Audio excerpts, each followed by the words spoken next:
স্নান টান করে একদম নতুন কাপড় পরে আমি রেডি হয়ে গেছি। হাতে কি রয়েছে বলতো? এই দেখো, এটা হচ্ছে বাঁশি, কৃষ্ণের বাঁশি।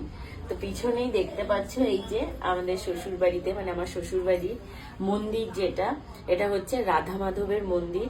তো এখানে হচ্ছেন উনি বিরাজ করেন।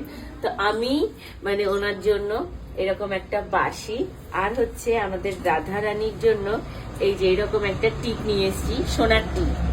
এটা হচ্ছে রাধা রানীর জন্য সোনার টিপ, আর এটা হচ্ছে আমাদের রাধা গোবিন্দের জন্য, আমাদের গোবিন্দের জন্য হচ্ছে এই বাঁশিটা এনেছি। এখন এইটা আমি একটু ওনাদের আসনে দেব, আর রাধা রানীকে এই টিপটা পরিয়ে দেবো।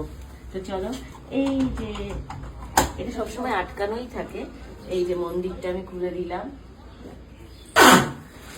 মানে খুললেই এত সুন্দর একটা স্মেল, মানে একদম কিছু বলার নেই। যাবো, আমি যাই। যাও। টুকি, আচ্ছা, এই ফার্স্ট টাইম আমি এই মন্দিরে ঢুকলাম, প্রথমবার। এইবার বলো কি করব? এবার হচ্ছে যে ওই টিপটার মধ্যে আঠা লাগিয়ে পরিয়ে দাও। টিপটার মধ্যে এই যে আমি এখানে রাখলাম।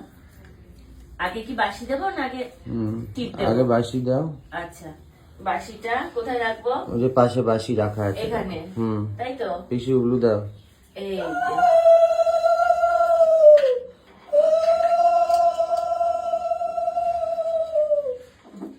গোবিন্দর বাঁশি দিয়ে দিলাম, আর এই যে টিপটাও এখন আমি দিয়ে দেবো সুন্দর করে। এটা তো মনে হয় একটু আঠা দিয়ে পরাতে হবে, নাহলে থাকবে না। আমাদের যেহেতু এটা আলেখ্যর উপর ওই আঠা দিয়েই পরাতে হবে। এই তো হয়ে গেছে। আর হাত দিও না, হাত দিও না, হাত লেগে যাবে। না, গলে নামছে। আরে সেট হয়ে যাবে। না, এই তো হয়ে set গেছে, করে।